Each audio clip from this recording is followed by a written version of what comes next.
अक्सर कुछ भाई इस्लाम में हूरों को लेकर काफ़ी आपत्तिजनक बातें करते हैं।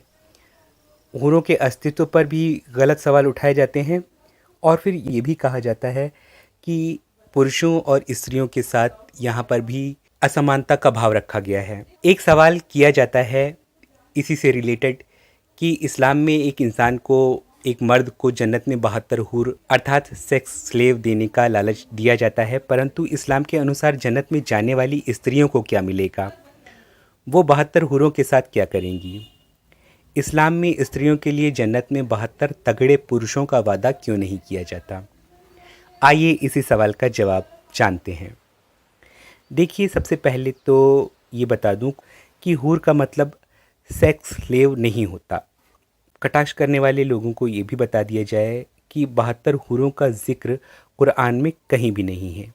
ये एक झूठी बात है जिसे इस्लाम विरोधियों ने ही ज़्यादा फैलाया है। कुरान के बाद सही बुखारी व सही मुस्लिम में भी 72 हूरों वाली कोई हदीस नहीं है।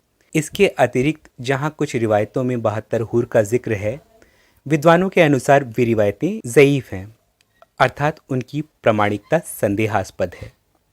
इस्लाम के अनुसार सही बात यह है कि नेक व्यक्तियों जिनकी मौत विवाह से पहले ही हो गई थी, जन्नत में उनका विवाह जन्नती स्त्रियों से करवा दिया जाएगा। जिन नेक व्यक्तियों के विवाह हो गए थे तो उन प्रेमी पति पत्नियों को जन्नत में एक दूसरे से मिला दिया जाएगा। तो देखिए, जिस तरह विवाहित पुरुषों को हूर के रूप में उनकी प्रिय पत्नी मिल जाएंगी, उसी तरह विवाहिता स्त्रियों को हूर के रूप में उनके सांसारिक जीवन के प्रेमी पति मिल जाएंगे। रही कुंवारेपन में देह त्याग चुकी नेक लड़कियां, तो उनके विवाह भी जन्नती पुरुषों से कर दिए जाएंगे, क्योंकि कुरान में वर्णित शब्द हूर का अर्थ है सुंदर आँखों वाला साथी। हूर शब्द का कोई स्पेसिफिक जेंडर नहीं है। पुरुषों के परिप्रेक्ष्य में हूर शब्द स्त्रियों के लिए प्रयुक्त होगा और स्त्रियों के परिप्रेक्ष्य में हूर शब्द पुरुषों के लिए प्रयुक्त होगा। पता नहीं हमारे भाई हूर का नाम लेकर इतनी गलत आपत्तिजनक बातें क्यों करते हैं, जबकि जिन जिन धर्मों में मृत्यु के बाद जीवन को स्वीकारा गया है, सभी जगह स्वर्ग में पहुंचने वाली पुण्यात्माओं के साथ के लिए अप्सराओं या हूरों आदि का जिक्र है। जैसे महाभारत में लिखा है कि हजारों सुंदर अप्सराएं युद्ध में मारे गए नायक के चारों ओर दौड़ रही होंगी। हर एक यही चाहती होगी कि नायक उसका पति बने। पवित्र वेद में भी एक व्यक्ति के लिए बहुत सारी स्त्रियां दिए जाने का जिक्र है। ऐसा अथर्ववेद में लिखा है, अनस्थाः पूताः पवनेन शुद्धाः शुचयः शुचिमपि यन्ति लोकम नैशं शिष्णं प्रदहति जातवेदाः स्वर्गे लोके बहु स्त्रीण में शाम।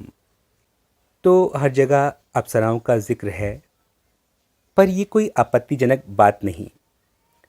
अगर व्यक्ति स्वर्ग में भी लंबा जीवन जिएगा तो इस जीवन में उसके साथ जीवन साथी का होना भी आवश्यक है।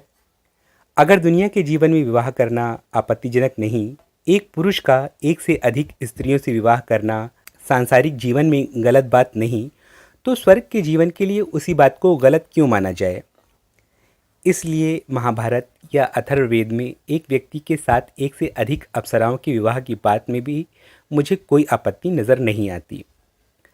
अच्छा, दूसरी ओर इस्लाम में हूर की अवधारणा के बारे में सुनते ही आप लोग इस संबंध में सबसे ऊपर संभोग की बात को रखते हैं, जबकि सोचिए कि यदि आपके विवाह को 2-3 वर्ष हो चुके हैं, तो क्या आज भी आप अपनी पत्नी को सेक्स डॉल के रूप में ही देखते हैं?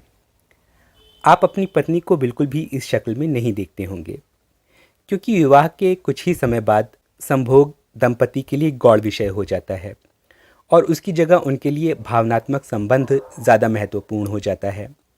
साथ रहकर जीवन के उतार चढ़ाव को पार करने का आनंद महत्वपूर्ण हो जाता है। साथी द्वारा दूसरे साथी के लिए बढ़ती जाती सहानुभूति की भावना का सुख महत्वपूर्ण हो जाता है। एक दूसरे से कह सुनकर दिल हल्का करने की सुविधा महत्वपूर्ण हो जाती है।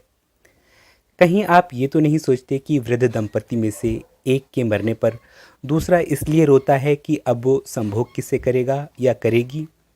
ऐसा नहीं है, क्योंकि वृद्धावस्था में अधिकांश लोगों की सेक्स क्षमता क्षीण हो जाती है और वह सेक्स की ज़रूरत भी कभी महसूस नहीं करते।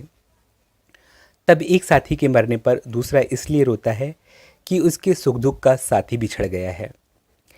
ये है दुनिया में वैवाहिक संबंध का सही रूप, जहाँ जीवन बहुत थोड़ा है और उस थोड़े से समय में सेक्स को लेकर उत्तेजना और उत्साह का समय उससे भी बहुत बहुत छोटा। अब इसके बाद सोचिए ऐसे जीवन और ऐसे संबंध के बारे में जो कि अनंत हो।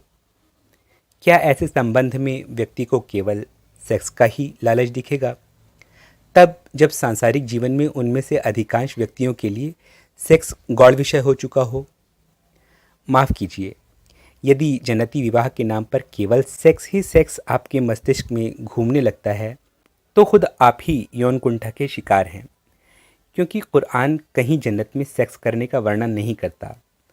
कुरान और अहादीस स्पष्ट करती हैं कि सांसारिक जीवन की तमाम गंदी और घृणित चीज़ों का अस्तित्व जन्नत में नहीं होगा। जन्नत में जो कुछ होगा उसका स्वरूप पवित्र होगा।